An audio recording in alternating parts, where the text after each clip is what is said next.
Ini saya sempat Pak prepare terlebih dahulu ya. Boleh. Oke.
Oh, Mbak Mayra,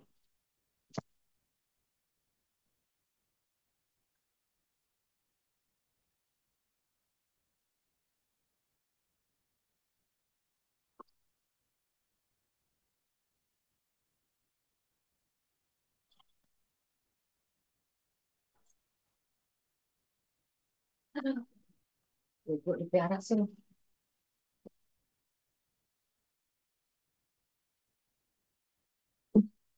Ngapain lu pencet kagak keluar-keluar Jum?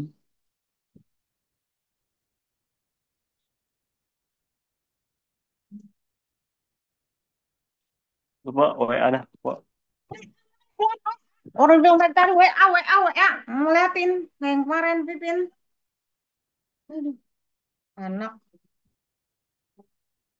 Mana WA-nya? Udah kencet. Ya Allah.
Anum, ya, kok cewek gitu. Sanum, emang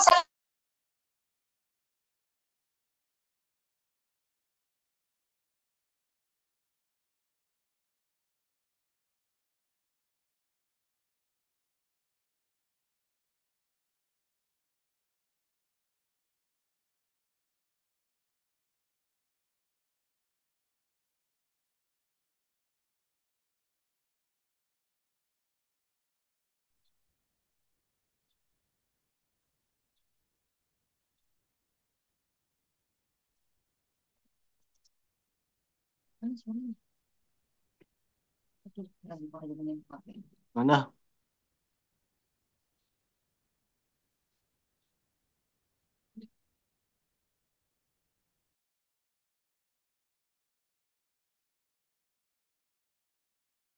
Yan Widi, sehat Pak Yan Widi? Kabarnya luar biasa ya. Oke. Rafli, sehat. Oke, Alhamdulillah.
Sudah mau dimulai aja, Mas? Ya, mulai aja Kak Siva ya. Ya, boleh. Oke, Bismillahirrahmanirrahim. Assalamualaikum warahmatullahi wabarakatuh. Puji syukur kehadirat Allah Subhanahu wa taala. Alhamdulillah hari ini kita bisa ketemu di live session kelima. Live session kelima, pembahasan kaitannya dengan 5. content creation. Tanpa terasa ternyata waktu itu berjalan begitu cepat. Bisa ketemu dengan Pak Yan Widi, ketemu Mas Wisnu, Pak Aziz, terus Pak Tahwim, serta Rafli,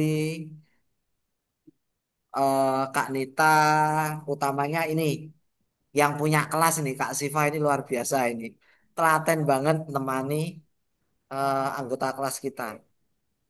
Oke, hari ini kita masuk di sesi kelima. Di sesi kelima ini kita Yang kelima aja ya bicara. udah mau selesai sekali lagi. Oke, di sesi kelima ini nanti kita bicara kaitannya dengan apa? Kaitannya dengan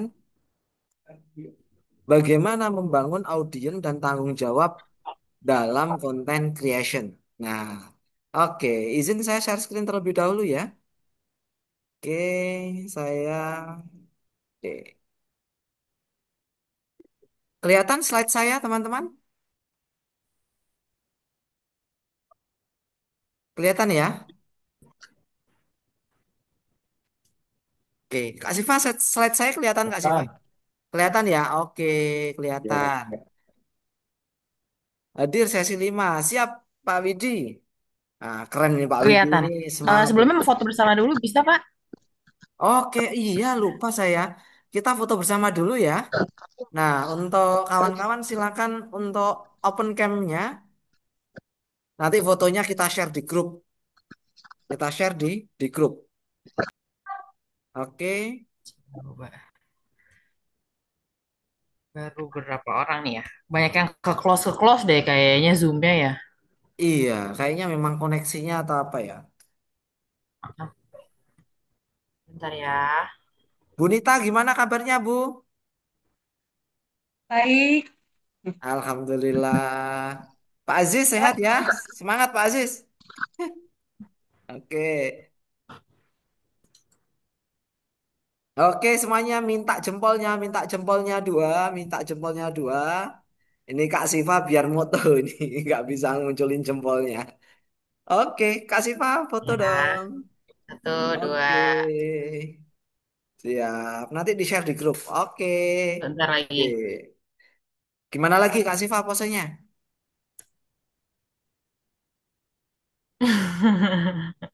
Terserah aja. Oke, Inklusi, Pak. oke, inklusi ya. Oke ya, Oh inklusi. gini ya. Siap. Boleh, boleh. Inklusi jarinya. Nanti biar dikirim Kak Siva ini. Inklusi. Oke. Ayo. Bang Sandi, Bang Sandi. Sebentar ya, rada error ini laptopnya. Oke. Maaf Pak, Sandinya lagi di masjid belum pulang. Oke, siap. Nanti Nanti ngalir aja, nggak nyusul. apa-apa, Bu. Nyusul, Baik, nggak apa-apa, baik, Bu, baik. ya. Oke, Sudah, terima kasih. siap. Udah Yuk. langsung dilanjut aja ya, Pak. Oke, nggih, sebentar. Sandi baru join ya.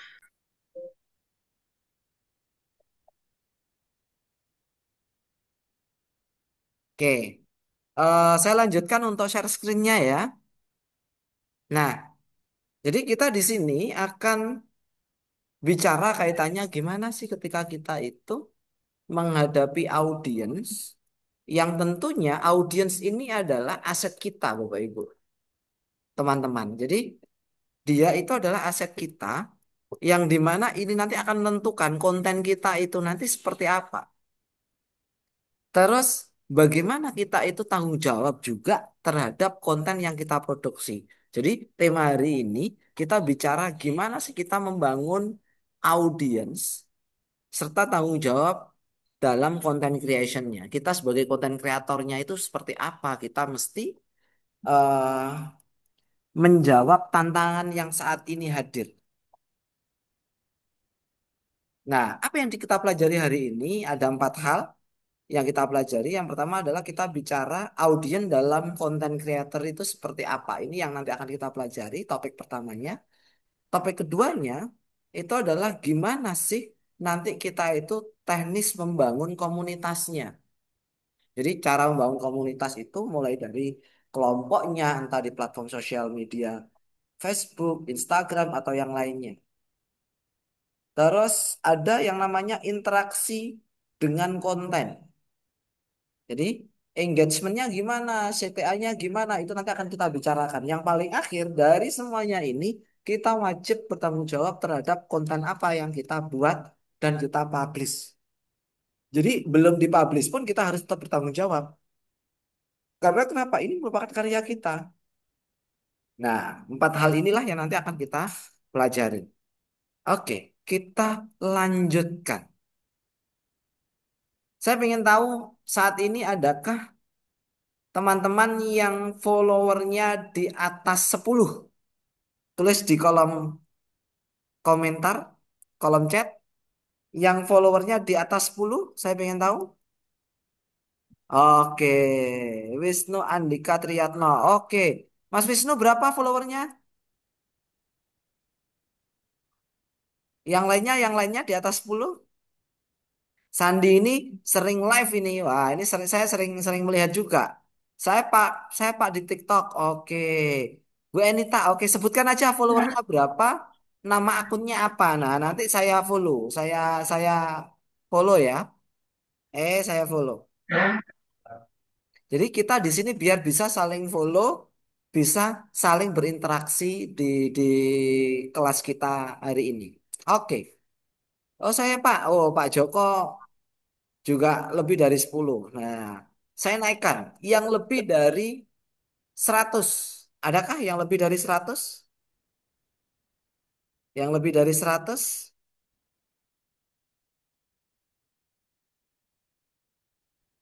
Nah, yang lebih dari 100 adakah?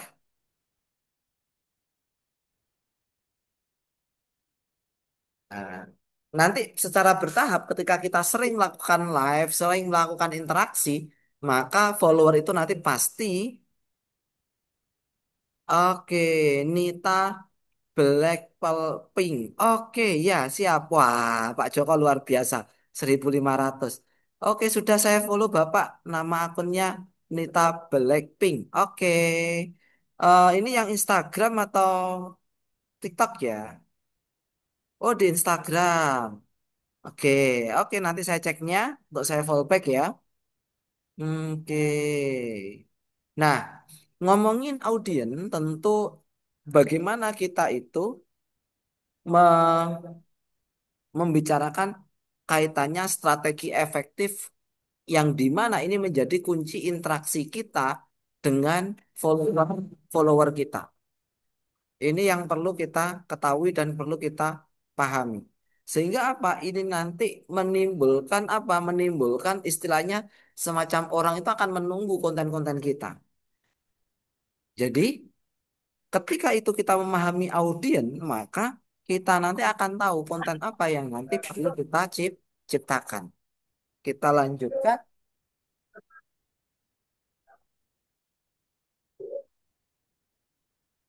Bagaimana kita itu mengidentifikasi audien target? Kalau kita bicara misal adalah konsep jual beli sebuah produk, itu ada istilahnya namanya buyer persona. Nah, buyer persona itu adalah contoh di mana seorang pembeli barang kita itu pembeli fisiknya, fiksinya itu seperti apa yang cocok membeli produk kita. Tetapi kalau kita ngomongin audien target itu juga sama. Bagaimana itu nanti audien itu yang pas dengan diri kita. Ini yang perlu kita kita ketahui. Karena kenapa? Kalau kita ngomongin audiens, itu kita akan tahu nih audien kita itu kira-kira itu banyak ceweknya atau cowoknya. Terus umurnya berapa, domisilinya di mana. Terus bagaimana perilakunya. Kita mengetahuinya seperti apa? Mengetahuinya itu kita bisa melihat atau bisa menggunakan fitur kalau di Facebook itu kita menggunakan fitur yang namanya dashboard profesional. Kalau di Instagram itu namanya Insight. Kalau di YouTube namanya adalah YouTube Analytics. Terus kalau di Google itu ada yang namanya Google Analytics. Nah, nanti akan kita bahas di situ. Gimana cara kita melihat kaitannya dengan berapa visitor dari sosial media kita. Oke, kita akan lanjutkan. Kira-kira kalau kita dari demografi itu dari insight udah nampak. Kita pengen tahu nih audien kita itu secara psikografinya seperti apa. Itu kira-kira caranya gimana teman-teman? Caranya gimana? Kira-kira. Cara untuk mengetahui psikografi atau gaya hidup, nilai-nilai yang dianut dari follower-follower kita. Caranya gimana? Cara mengetahui. Cara mengetahuinya gimana? Bisa tulis di kolom chat atau di kolom komentar.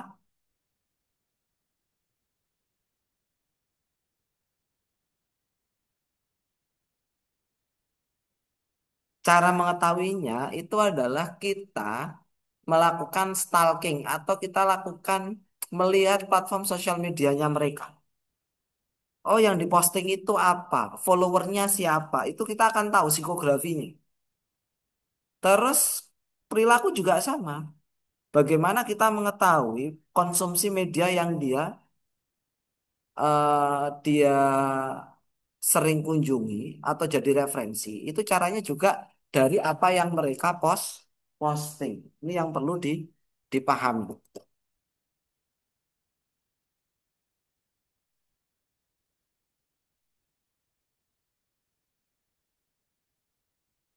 Oke, kita lanjutkan. Berikutnya adalah kita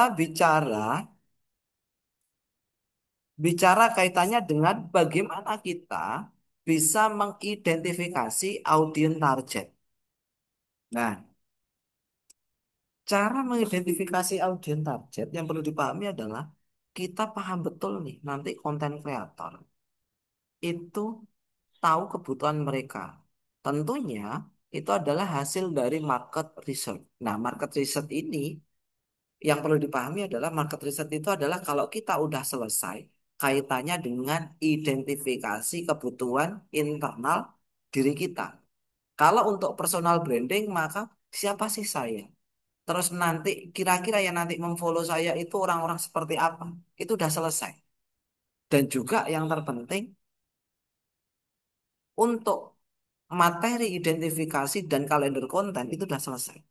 Jadi market research itu nanti menangani kaitannya dengan itu. Tentunya itu nanti akan dilanjut dengan analisis data media sosialnya. Itu Instagram Insight-nya, YouTube Analytics-nya, gimana dengan feedback langsung dari audiennya. Jadi kalau dari insight kita akan tahu nih gimana perkembangan kaitannya dengan eh, sosial media kita. Apakah followernya naik, engagementnya naik, CTR-nya naik, dan seterusnya. Terus kalau feedback, itu nanti kita akan tahu apa yang menjadi komentar mereka. Pesannya seperti apa. Ini yang perlu dipahami. Gitu. Oke. Terus kita perlu ketahui juga bahwasannya ketika kita ngomongin bagaimana itu audiens itu nanti bisa bisa tahu interaksinya, ini yang perlu kita pahami adalah kita bisa menuliskan sesuatu itu biar menarik mereka.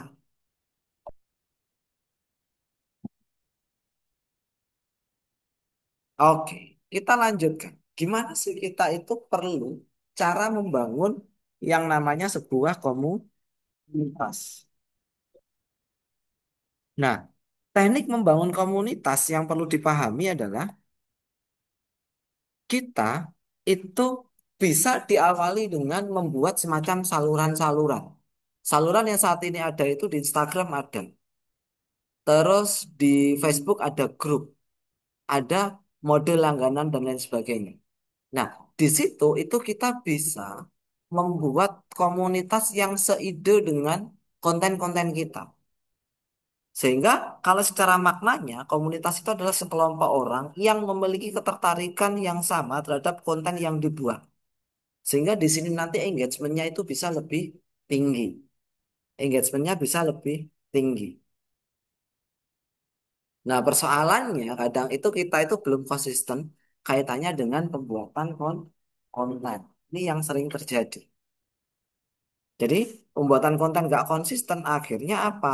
Akhirnya kita itu di komunitasnya itu nggak bisa berkembang. Nah, ini yang perlu dipahami oleh teman-teman. Gimana kita membangun strategi efektif dalam membangun komunitas? Tadi udah saya spill di awal, konsisten. Konsisten dalam membagikan konten itu penting karena kenapa? Ini sebagai alat untuk mengevaluasi kaitannya dengan konten kita. Yang pertama itu. Yang kedua, alat juga yang digunakan kaitannya dengan bagaimana konten itu kita bisa melakukan perencanaan-perencanaan topik konten apa yang kita angkat di postingan-postingan konten berikutnya. Terus kita tadi juga membaca, menyampaikan kaitannya dengan bagaimana kita membuat saluran. Ciptakan ruang interaksi.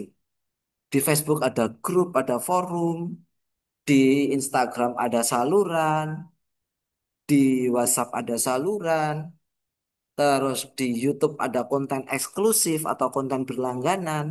Nah, itu silakan dimanfaatkan. Terus di situ ada juga kita menggunakan forum-forum kayak MIRC kalau dulu. Kalau sekarang itu namanya Discord. Nah, itu fungsinya sama kurang lebihnya. Sehingga apa? Ketika kita ngomongin kaitannya dengan ruang interaksi, ini perlu kita lakukan bahwasannya mereka itu memang akhirnya di dalam ruang yang sama bisa saling berinteraksi. Terus ketiga itu ada event.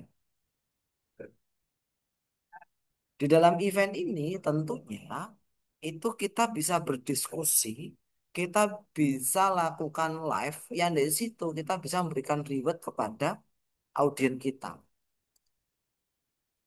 Nah, oke, di sini sebentar ada adzan sebentar ya.